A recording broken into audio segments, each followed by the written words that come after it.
बड़ी रौनक होगी भगवान के दरबार में। एक फरिश्ता पहुंचा है जमीन से आसमान में। लगता है स्वर्ग सत्ता में कुछ सुखद सुझाव के लिए भगवान ने जन जन के दुलारे और हम सबों के प्यारे कालजयी अटल जी को अपने पास बुलाया होगा।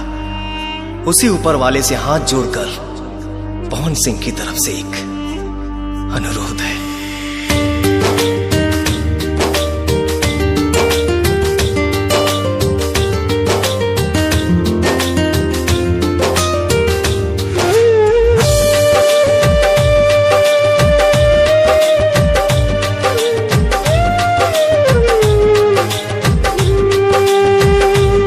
बिन अटल हिंदुस्तान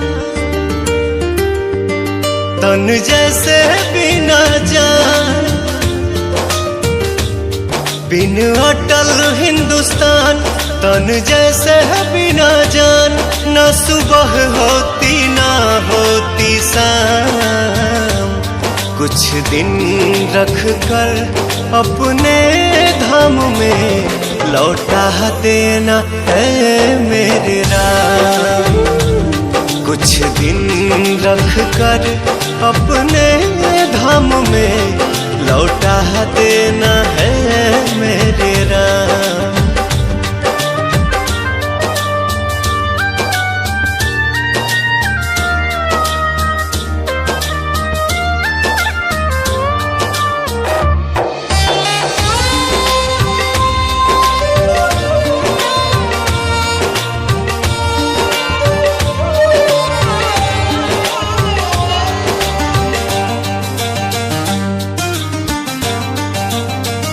जान जन बेकल है ना कोई हलचल है।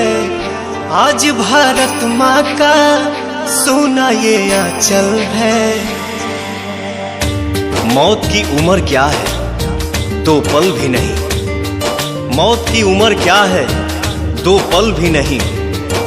लौट के आऊंगा पूछ से क्यों डरूं। जान जन बेकल है ना कोई हलचल है।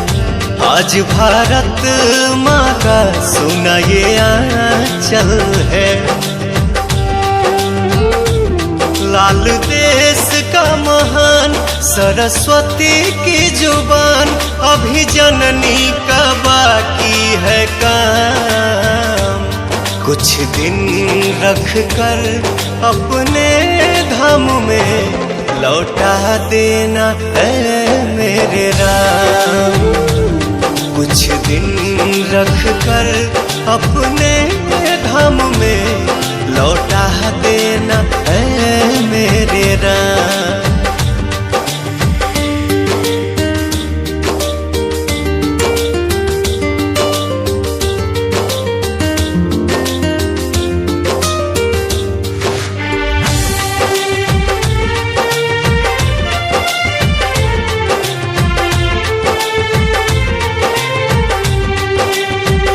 थक कर सोया है लाल मेरा कोमल है।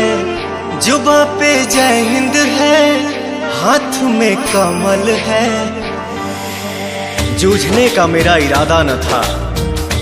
मोड़ पर मिलेंगे इसका वादा न था। रास्ता रोक कर वह खड़ी हो गई। यूं लगा मौत जिंदगी से बड़ी हो गई। थक कर सोया है लाल मेरा कोमल है।